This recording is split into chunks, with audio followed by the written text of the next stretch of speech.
Assalamualaikum warahmatullahi wabarakatuh.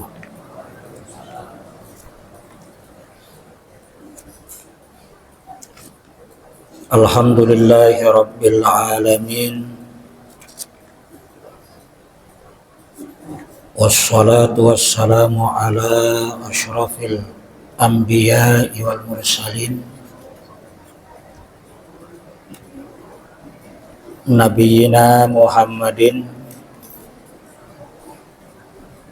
wa ala alihi wa sahbihi ajma'in. Amma ba'du. Bapak-bapak dan ibu-ibu jamaah salat maghrib serta salat isya yang sama-sama dimuliakan Allah,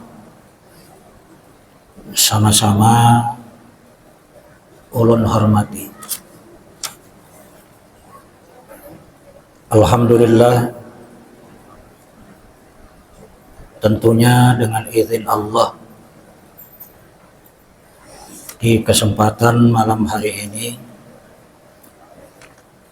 kita kembali dapat bertemu dalam suasana berfastabiqul khairat, berlomba-lomba dalam kebaikan, berlomba-lomba dalam kebajikan, yang salah satu makna dari fastabiqul khairat adalah berlomba-lomba berhadir di majelis ilmu. Pada kesempatan ini kita akan berbicara seputar sujud tilawah.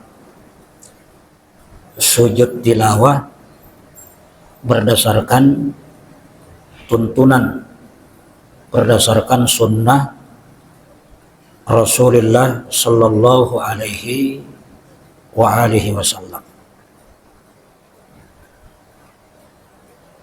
Sebagaimana yang kita ketahui bahwa para ulama menegaskan bahwa kita disunnahkan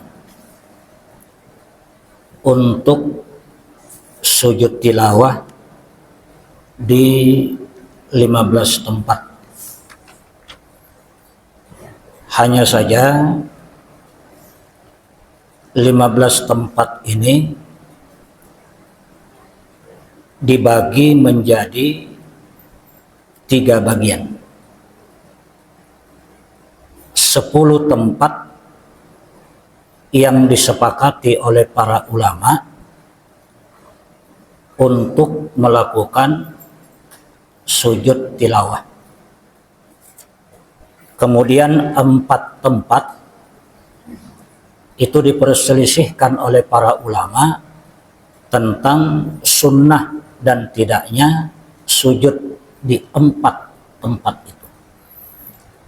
Dan 1 tempat itu juga diperselisihkan dan tidak ada dalil sahih yang menjelaskan bahwa di 1 tempat ini itu disunnahkan untuk bersujud tilawah. Kalau yang 4 tempat itu memang dikhilafkan oleh para ulama, akan tetapi ada dalil yang menunjukkan bahwa Nabi sujud di 4 tempat tersebut. Nah, yang menjadi persoalan, sujudnya Nabi di 4 tempat itu, apakah memang karena disunnahkan untuk sujud tilawah atau karena ada faktor lain? Nah, ini yang dikhilafkan oleh para ulama. Jadi memang 15 tempat ya. Cuma yang disepakati itu hanya 10 tempat. 4 diperselisihkan, tapi ada dalil sahihnya. 1 diperselisihkan dan tidak ada dalil sahih. Nah, itu nanti akan kita terangkan lebih jelas. Pertama-tama, ta'rif sujud tilawah. Definisi sujud tilawah. Apa yang dimaksud dengan sujud tilawah? Sujud tilawah huwa sujudul ladzi sababuhu tilawatun au sima'u ayatin min ayatis sujud fil Qur'anil Karim. Definisi sujud tilawah itu adalah sujud yang sebabnya karena tilawah, sebabnya karena membaca ayat tilawah atau membaca ayat yang disunnahkan untuk bersujud, atau disebabkan karena mendengarkan ayat dari ayat-ayat Al-Quran yang dibaca oleh seseorang. Intinya sujud tilawah itu adalah sujud yang disebabkan karena membaca atau mendengar ayat-ayat sajadah. Nah, lalu kemudian apa keutamaan sujud tilawah dan sujud-sujud yang lain? Di dalam kitab ini disebutkan ada beberapa keutamaan, beberapa keistimewaan dari sujud tilawah. Al-awwal, yang pertama, an Abi Hurairah radhiyallahu anhu qala qala Rasulullah sallallahu alaihi wa alihi wasallam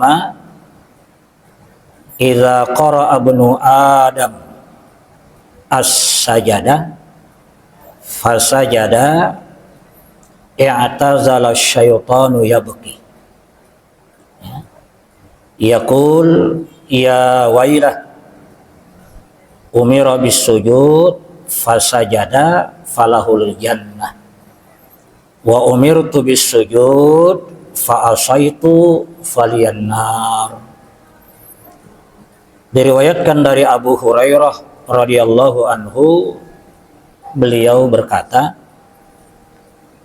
Rasulullah sallallahu alaihi wa alihi wasallam bersabda, apabila anak Adam, ya, manusia, membaca surah sajadah, ya. Jadi apabila manusia membaca surah sajadah, pas sajadah lalu kemudian dia bersujud, i'tazala syaitanu yabki, maka syaitan itu akan berjauh, ya, sembari menangis. Jadi mun hendak membuat syaitan itu menangis, banyak sujud. Ya. Jadi setiap kali anak Adam itu bersujud, maka syaitan itu akan menjauh seraya menangis. Yaqul, syaitan itu berkata, anak Adam disuruh sujud dan dia patuh, dia sujud, maka pantas baginya untuk mendapatkan surga. Sementara aku, ya, itu diperintahkan untuk sujud, tapi aku menolak, aku membangkang, maka pantaslah bagiku neraka. Dari situ kita paham bahwa ketika anak Adam itu bersujud, maka di antara hikmah dan keutamaannya itu, ya, syaitan itu akan menjauh dan menangis. Yang kedua, kesempatan untuk masuk ke dalam surga itu terbuka lebar bagi orang tersebut, ya. Karena syaitan mengatakan fasajada falahul jannah, diperintah sujud, anak Adam sujud, maka pantaslah apabila surga itu diberikan kepada. Artinya apa? Orang yang banyak sujud, ya, itu terbuka lebar baginya untuk masuk ke dalam surga. Nah, itu dalil yang pertama terkait keutamaan sujud tilawah. Yang kedua, hadis Abi Hurairah fil ba'tsi wasyafa'ah.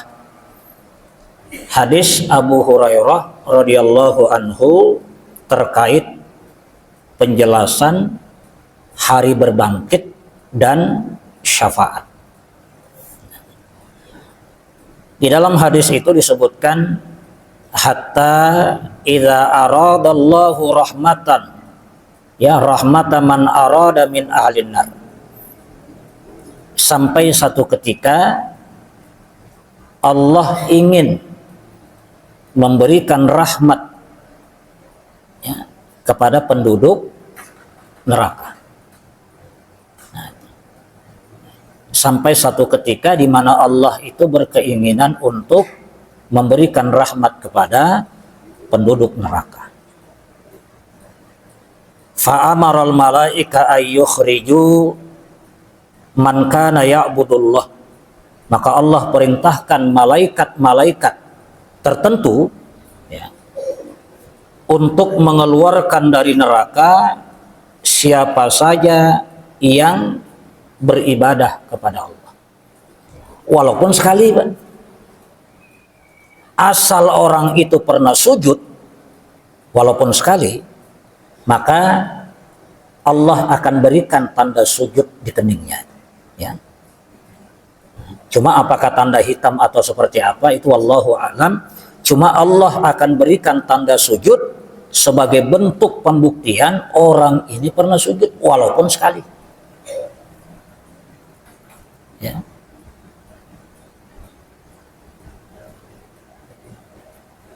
Fayukhrijunahum wa ya'rifunahum bi atharis sujud, dan mereka mengeluarkan mereka, dan malaikat itu juga mengetahui bahwa mereka itu adalah orang yang pernah sujud dari bekas tanda sujud.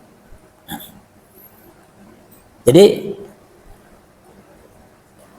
sekali saja orang pernah bersujud kepada Allah, kemudian setelah itu tidak lagi, dan dia tidak mensekutukan Allah setelah sujud itu, berarti dia sudah punya modal, ya, punya modal untuk dikeluarkan dari api neraka.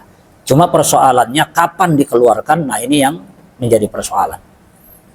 Cuma pada saatnya nanti setiap orang yang pernah sujud, apalagi berkali-kali sujud, ya, itu akan dikeluarkan dari api neraka. Nah, dari mana malaikat-malaikat yang diperintahkan Allah itu mengetahui bahwa ini loh orang-orang yang pernah sujud, ini loh orang-orang yang pernah sujud? Itu dari tanda yang diilhamkan Allah kepada malaikat. Dengan ilham itu dia tahu siapa-siapa penduduk neraka yang pernah sujud. Kenapa? Karena di dalam hadis ini menerangkan, andai kata orang itu pernah sujud sekali, kemudian dimasukkan ke dalam neraka, dia dibakar di dalam neraka, maka tubuhnya akan terbakar, tetapi Allah haramkan neraka itu untuk membakar bekas sujud seseorang. Jadi asarus sujud, bekas sujud seseorang itu, sekalipun tubuh orang itu terbakar habis, bekas sujud itu tidak akan pernah hilang. Ya, tidak akan pernah hilang karena Allah mengharamkan neraka untuk membakar tanda sujud itu. Ya, bekas sujud itu tidak akan mempan dimakan oleh api neraka. Nah, ini untungnya orang yang pernah sujud walaupun sekali. Nah, apalagi kan kita sujud berkali-kali. Ya, sujud berkali-kali. Rasulullah mengatakan fakullu bani Adam ta'kuluhun nar illa atharas sujud. Maka tiap-tiap anak Adam itu akan dilahap oleh api neraka. Di situ disebut Ibnu Adam, berarti keseluruhan. Bukan hanya sebagian, keseluruhan. Itu habis terbakar. Illa atharas sujud, kecuali bekas sujud atau tanda sujud. Nah, ini beruntung benar orang yang pernah sujud. Apalagi kalau tanda sujudnya itu banyak, ya. Nah, hadis itu sahih, diriwayatkan oleh Imam Bukhari dan Muslim. Kemudian hadis yang ketiga itu hadis Sauban maula Rasulullah sallallahu alaihi wasallam. Kata maula itu adalah orang yang asalnya budak kemudian dimerdekakan. Ya. Jadi Sauban itu asalnya budak Nabi kemudian dimerdekakan oleh Nabi. Ya. Itu menjadi maula. Nah, Sauban ini satu waktu pernah meminta kepada Rasulullah, ya, amalan apa yang bisa memasukkan Sauban tadi ke dalam surga. Ya Rasulullah, amalan apa gerak yang memungkinkan aku untuk bisa masuk ke dalam surga? Ya. Sauban itu bukan tidak tahu bahwa banyak amalan-amalan yang bisa memasukkan orang ke dalam surga. Banyak puasa, sabar, lakas memaafkan orang lain. Itu adalah amalan-amalan yang sangat memungkinkan orang masuk ke dalam surga. Tapi Sauban ingin mengetahui yang lebih jitu dari itu semua. Ya. Yang lebih cepat memasukkan ke dalam surga selain amalan-amalan yang sudah diketahui itu apa ya Rasulullah? Maka Nabi kemudian menjawab, ujar Nabi, alaika bikasratis sujud. Alaika bikasratis sujud. Perbanyaklah sujud. Ya, perbanyaklah sujud. Nah, perbanyak sujud ini bisa berarti perbanyaklah salat-salat sunnah. Ya, perbanyaklah salat-salat sunnah. Alasannya kenapa? Fa innaka la tasjud lillah sajadatan illa rafa'akallahu biha darajatan wa hatta anka biha khati'at. Karena tidaklah engkau sujud sekali kepada Allah, melainkan pasti Allah angkat satu derajat bagimu dan menghapuskan satu kesalahan bagimu. Artinya apa? Semakin banyak sujud, semakin banyak kesalahan diangkat. Sekali kita sujud, satu kesalahan diangkat. Dua kali kita sujud, dua kesalahan diangkat. Banyak kita sujud, banyak dosa yang diampuni atau diangkat. Jadi kalau derajat semakin tinggi, dosa semakin berkurang, maka kemungkinan masuk ke dalam surga itu lebih mungkin. Yang keempat, di antara keutamaan sujud tilawah, hadis Rabi'ah bin Ka'ab al-Aslami, annahu sa'ala Rasulullah sallallahu alaihi wa alihi wasallam murafaqatahu fil jannah. Jadi Rabi'ah al-Aslami itu jujur kepada Nabi, ya Rasulullah, ulun itu tidak hanya ingin menjadi sahabatmu di dunia, tidak hanya ingin mendampingimu selama hidup di dunia, tapi ulun ingin lebih dari itu. Maka ulun ingin tahu rahasianya supaya ulun bisa menjadi sahabatmu di surga, menjadi temanmu di surga. Itu apa galak? Nah, ini untuk kita juga. Mun kita hendak ya, menjadi sahabat Nabi di surga, menjadi saudara Nabi di surga, ya, menjadi temannya Nabi di dalam surga, itu rumusnya diberitahukan oleh Nabi. Ujar Nabi, kalau kau benar-benar ingin menjadi sahabatku di surga, menjadi temanku di dalam surga, ini ala nafsika bi kasratis sujud. Bantu doaku, bantu harapanku dengan engkau memperbanyak sujud. Nah, jadi orang yang memperbanyak sujud itu, ya, itu bukan hanya lekas masuk ke dalam surga, tetapi ada kemungkinan dia menjadi teman Nabi di surga. Ataupun kalau misalnya tidak satu surga dengan Nabi, Nabi pasti akan mengunjunginya. Ya, pasti Nabi akan menemuinya di dalam surga. Jadi kalau orang di dalam surga itu tidak ada lagi Pak kesenangan itu kecuali dua. Pertama, dielangi oleh Nabi, yang kedua melihat wajah Allah. Ya, Rasulullah mengatakan, coba kau lihat rembulan itu. Ya. Bagaimana pendapatmu tentang rembulan itu? Maka sahabat mengatakan rembulan itu indah, kemudian terlihat jelas. Rasulullah mengatakan nanti di akhirat kau akan melihat Allah sebagaimana kau di dunia melihat rembulan itu. Jadi ketika manusia yang di surga sudah melihat Allah, maka tidak ada keindahan, tidak ada keinginan lain yang lebih membahagiakan kecuali dua, melihat wajah Allah dan dielangi oleh Rasulullah.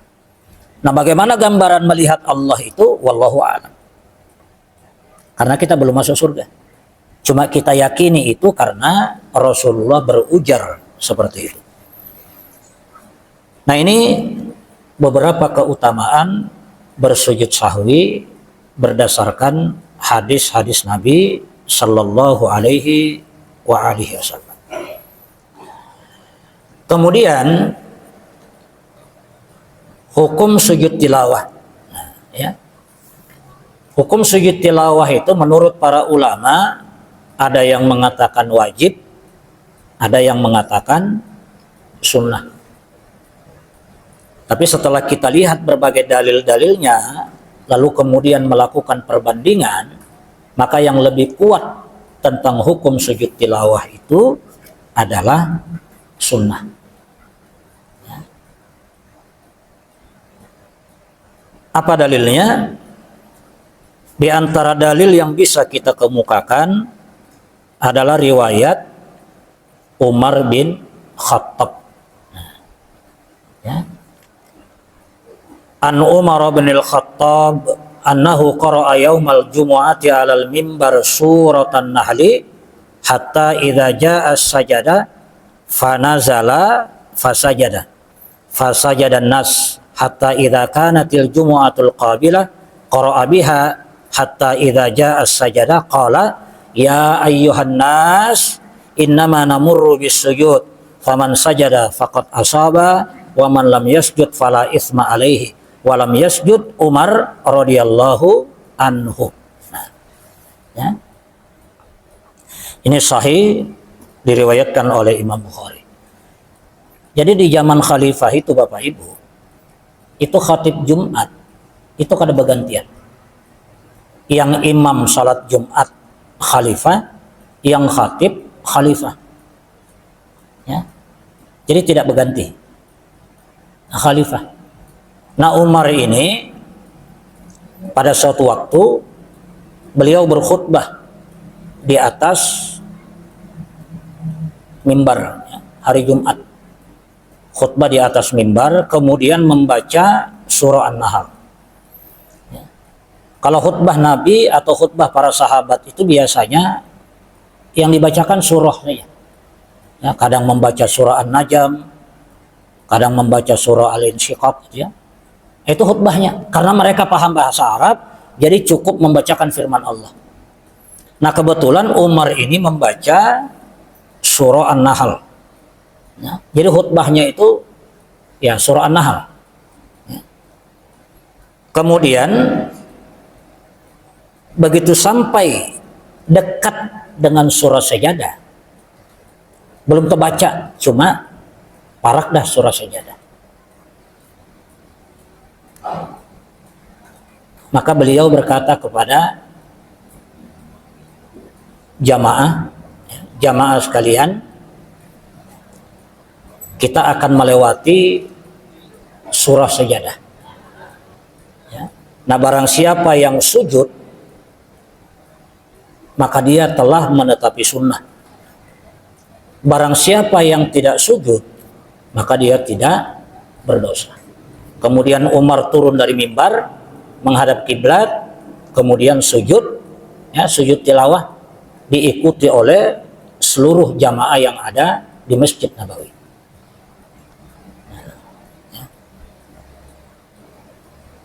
Ini kalau ingin dipraktekkan, jadi kalau ada khatib membaca surah yang kebetulan surah yang dibaca itu adalah surah Sajadah, maka dibolehkan baginya untuk berhenti khutbah satu mat, dia turun dari mimbar, menghadap kiblat, kemudian sujud tilawah. Ya, tetapi sebelumnya diinformasikan kepada jamaah. Setelah itu naik lagi ke atas mimbar, diteruskan khutbahnya. Nah, ya. Itu memang tidak terbiasa kita lakukan, tetapi kita hanya menyebutkan bahwa itu sunnah. Itu sunnah. Sama seperti ketika khatib berkhutbah, lalu kemudian ada jamaah yang berpandir di pelatar, suaranya mengusik jamaah yang di dalam, maka boleh khatib itu turun dari mimbar, mendatangi orang yang berpandir, ya, kemudian menegurnya. Setelah ditegur, dia kembali ke atas mimbar, kemudian melanjutkan khutbahnya. Yang seperti ini juga pernah dilakukan oleh Rasulullah. Karena kebiasaan kita itu, Pak. Dan ulun dapati itu bukan hanya di masjid-masjid yang katanya sunnah. Ya. Itu ada itu yang seperti itu. Ya. Sampai ulun pernah mengisi kajian di satu tempat, ada takmir itu yang melapor. Kenapa Ustadz kalau di sini bila Jumatan itu bila khatib berkhutbah juga jamaahnya. Imba khatib selesai juga berpandirnya. Nah, maka jamaahnya bukan jamaah orang, Pak. Mohon maaf saja. Ini memang menyakitkan, tetapi ini fakta. Ya. Di masjid-masjid kita seperti itu. Nah, kalau di kajian-kajian umum, biasanya yang banyak berpandir itu bebinian. Sampai-sampai dalam satu kajian ada ustadz itu yang mengatakan, ibu, kalau ulun berpandir, pian berpandir, yang didengarkan siapa? Nah, kebiasaan-kebiasaan buruk seperti ini tolong jangan lagi dilakukan. Ya. Hal-hal yang sia-sia. Ya. Tapi bukan di sini. Ya. Ini wallah bukan di sini, di tempat lain. Ya. Jadi kalau hari Jumat bapak-bapaknya, kalau pengajian umum itu ibu-ibunya. Nah, entah apa yang dikisah itu bingung juga. Ya. Tapi begitu ustadznya selesai berpandir, ampih juga berpandir. Ya. Nah, aneh Allah. Memang syaitan itu tidak pernah ridho kalau jamaah itu khusyuk mendengarkan kajian. Karena kalau mereka khusyuk, otomatis yang didengarkan itu masuk ke telinga, masuk ke hati, diamalkan. Syaitan itu kedahakun seperti itu. Maka jadilah syaitan itu menyamar menjadi ibu-ibu atau menjadi bapak-bapak. Nah, ini yang bertugas memandiri kekawanannya itu. Gitu ya. Hati-hati, mudah-mudahan kita tidak dirasuki syaitan itu tadi. Syaitan menyamar seperti kita. Nah, itu. Nah, kemudian minggu berikutnya Umar khatib lagi. Begitu sampai dengan mau dekat dengan surah Sajadah, ayat Sajadah itu, Umar kembali berucap, wahai manusia, kita akan melewati ayat sajadah. Maka ujar Umar, barang siapa yang sujud, dia telah menetapi sunnah. Barang siapa yang tidak sujud, maka tidak ada dosa baginya. Kemudian Umar tetap berada di atas mimbarnya, ya. Begitu juga di antara sahabat ada yang sujud, ada yang tidak. Nah, ini menunjukkan bahwa sujud tilawah itu tidak wajib. Sujud tilawah tidak wajib. Bahkan sebahagian ulama itu mengatakan, kalau misalnya di satu masjid memiliki tradisi kebiasaan subuh Jumat misalnya membaca surah Sajadah, ya. Lalu kemudian masuk lagi di waktu subuh Jumat, ternyata imam yang biasa membaca surah Sajadah itu tidak hadir, sementara di antara jamaah tidak ada yang menghafal surah Sajadah, maka jangan sampai imam yang maju itu mengganti surah Sajadah dengan surah lain yang di situ ada ayat Sajadah supaya kawas sujud. Itu kada boleh. Ulun ja kada hafal surah Sajadah, maka ini subuh Jumat, maka digantinya dengan surah Al-Alaq, karena di ujung dari surah Al-Alaq itu ada wasjud waqtarib, ya, wasjud waqtarib. Dibacanya itu supaya kawas sujud. Nah, ini tidak dibenarkan, ya, itu tidak dibenarkan. Nah, itu. Hanya hendak mencari sujudnya. Kalau hendak mengikuti sunnah Nabi yang sebujur-bujurnya, yang harus kita ingatkan itu bahwa Nabi ketika subuh Jumat, ya, di rakaat pertama beliau membaca surah Sajadah ini full sampai habis. Tidak ada riwayat mengatakan Nabi itu membaca sepenggal. Jadi sunnahnya itu dibaca dari awal sampai akhir. Naik ke rakaat kedua itu dilanjutkan dengan surah Al-Insan, ini full dari awal sampai akhir. Jadi kadang-kadang misalnya rakaat pertama surah Sajadah imbas sujud, ya, kada disambung lagi. Rakaat kedua kulhu, rakaat ketiga, rakaat kedua misalnya kulhu atau izazul dan seterusnya. Kada seperti itu. Kalau hendak-hendak bujur-bujur mengikuti Nabi, maka ayat rakaat pertama itu Sajadah full. Kemudian yang kedua Al-Insan full. Kenapa? Rahasianya itu dijelaskan oleh Sayyid Sabit di dalam Fiqh Sunnah. Kenapa Nabi itu membaca As-Sajadah di rakaat yang pertama, kemudian Al-Insan di rakaat yang kedua? Oh, ternyata dua surah ini Bapak Ibu sekalian itu berbicara tentang asal mula manusia, kemudian bagaimana kehidupan manusia, kemudian setelah kematian itu kemana manusia akan berakhir, apakah di neraka atau di surga. Kemudian yang semuanya itu rata-rata terjadi pada hari Jumat. Jadi apa yang dikisahkan di dua surah itu, As-Sajadah kemudian Al-Insan, itu adalah bercerita tentang perjalanan manusia mulai dari tidak ada. Hal ata alal insani hinun minad dhahri lam yakun syai'an madhkura. Itu artinya manusia belum ada. Belum ada, kemudian lahir, ya, ke dunia, besar, beramal, tidak beramal, ujungnya kemana? Begitu juga dengan Sajadah. Nah, dua surah itu menceritakan perjalanan hidup manusia, yang pada umumnya peristiwa-peristiwa besarnya terjadi pada hari Jumat. Jadi Nabi itu sengaja membaca dua surah itu untuk mengingatkan para sahabat. Sahabatku sekalian, ingatlah selalu kita ini berasal dari tidak ada. Kemudian diadakan Allah, kemudian diuji dengan kebaikan dan kejahatan. Kemana kita akan berakhir, itu tergantung bagaimana amal usaha kita di dunia. Itu dijelaskan di dalam surah itu, dua surah. Jadi kalau dibaca sepenggal, kada nyambung ceritanya. Kalau hanya ingin mendapatkan sujud sajadah, itu tidak dibenarkan. Jadi sengaja membawa sujud sajadah hanya untuk mendapatkan sujud, itu tidak dibenarkan. Rasulullah membaca itu adalah dengan tujuan mengingatkan sahabat ingat selalu dari mana pian berasal dan kemana pian nanti akan berakhir. Itu semuanya terjadi pada hari Jumat. Jadi peristiwa-peristiwa besar itu terjadi pada hari Jumat. Nabi Adam masuk surga itu hari Jumat, dikeluarkan dari surga hari Jumat.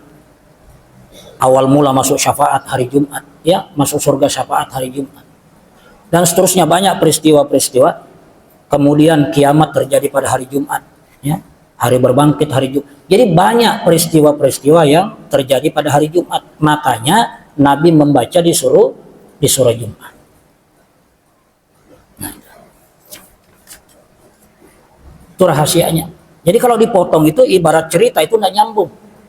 Dari cerita kemudian ke kulhu misalnya, ada nyambung cerita. Nah, banyak orang mengira bahwa yang penting sujudnya, ini keliru. Ya. Yang betul-betul mengikuti sunnah itu baca full 2 surah itu. Nah, itu yang bujur-bujur. Ya. Kemudian, ya, bagaimana caranya orang yang berjalan atau naik kendaraan sujud tilawah? Ya. Nah, di sini disebutkan man qara'a aw sami'a ayata sajadatin wa kana masyian aw raqiban wa arada sujud fa innahu yumi bi ra'sihi ala ayyit tijahin kana.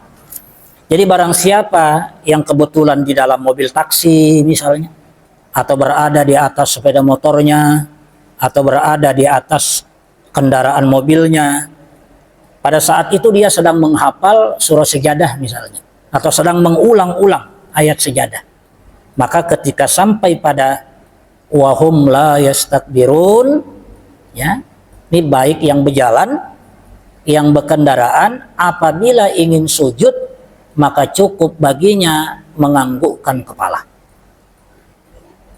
Cukup baginya menganggukkan kepala ke arah mana saja kendaraannya itu menghadap, tidak harus menghadap kiblat.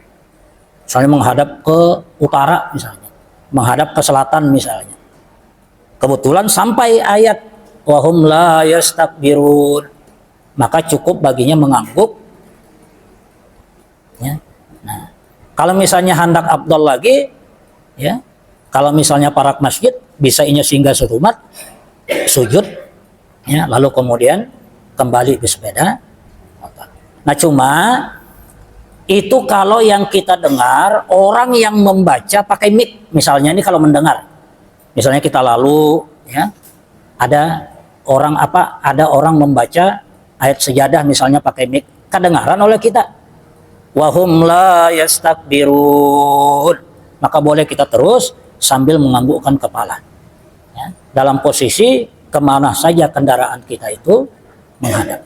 Tetapi kalau yang membaca ayat Sajadah itu kaset, maka tidak diperintahkan untuk sujud, karena itu yang membaca bukan orang berakal. Sama dengan orang punya apa ngarannya itu, Pak? Kalau hendak masuk rumah itu kan dipicik bel, ya, dipicik assalamualaikum, ya. Maka tuan rumah tidak wajib menjawab, karena yang mengucapkan itu orang yang kada berakal, walaupun dia mewakili orang yang berakal, ya. Kecuali orang di luar itu mengatakan dengan suara dia sendiri assalamualaikum, apabila didengar wajib dijawab. Tapi kalau pakai bel tidak wajib dijawab. Atau misalnya ada burung dilajari mengucapkan salam assalamualaikum fasih, tidak wajib dijawab, karena burung itu termasuk tidak berakal. Dia hanya mentaklid, mengikuti, membabi buta apa yang diucapkan oleh manusia, tidak paham dengan apa yang. Makanya mun kawa tuh kalau sebebelan, babel yang bersalam berdosa. Cukup yang tengtong baru kita assalamualaikum. Nah, itu punya tengtong assalamualaikum misalnya, belnya berbunyi kayak itu, bersalam kayak itu, kada wajib dijawab. Nah, itu apabila kita mengucap mengasalam tetapi tidak memakai muntung kita, yang memakai alat, ya, itu tidak wajib Nah Bapak Ibu, waktu sudah habis ya.